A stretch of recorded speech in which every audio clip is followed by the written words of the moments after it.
একটি দুর্ঘটনা ঘটে গেল। আল্লাহ তাআলা হেফাজত করেছেন।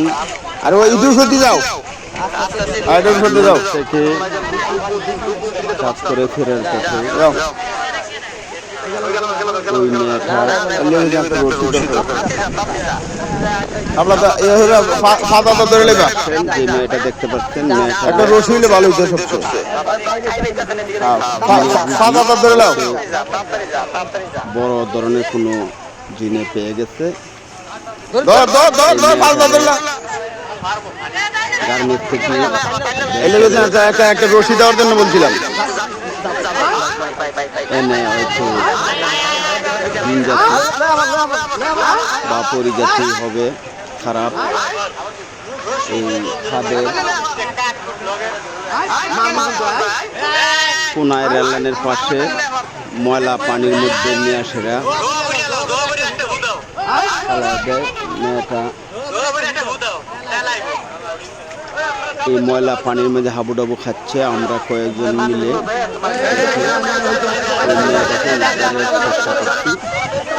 আলহামদুলিল্লাহ, হয়তো এখন কিছুক্ষণের মধ্যে উনি উদ্ধার হয়ে যাবে। একজন লোক দেখতে পাচ্ছেন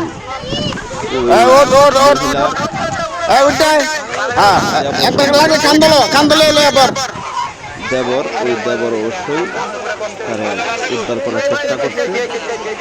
না হইতো না, কাদা পানি, এই পানির থেকে তাকে উদ্ধার করার চেষ্টা চলছে। হ্যাঁ আমরা বোরাটা এড়িয়েছে না। আলহামদুলিল্লাহ, মোটামুটি বেশ কাছাকাছি আসা করছে। আগের থেকে একটু স্মৃতি শক্তি ফিরে আসছে। আল্লাহ তাআলা তাকে সুস্থতা দান করুক, দোয়া করি। মহিলাটারে বড় ধরনের জিন অথবা পুরী, যেটা আমরা জানতে পারলাম আগের থেকে নাকি আরো কিছু আগের থেকে তার এই সমস্যা ছিল। দেশে নিয়ে নাকি তারা চিকিৎসাও করে আনছে।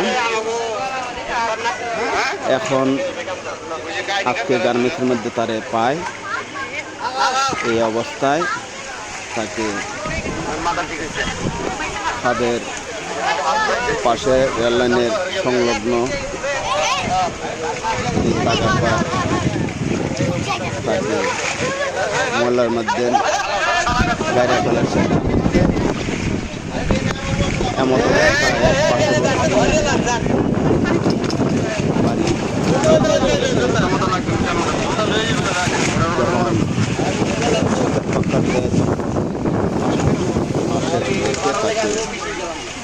উদ্ধার করার চেষ্টা করে পরবর্তীতে তার দেবরকে আমরা দেখতে পাচ্ছি। তাকে আমরা নামায়া এই মেয়েটাকে উদ্ধার করছি। দেখতে পাচ্ছেন এই যে এখন রেললাইনের উপরে উঠতেছে এই রুগীটাকে নিয়ে। আলহামদুলিল্লাহ, অল্পতেই রুগীটা প্রাণে বেঁচে গেল।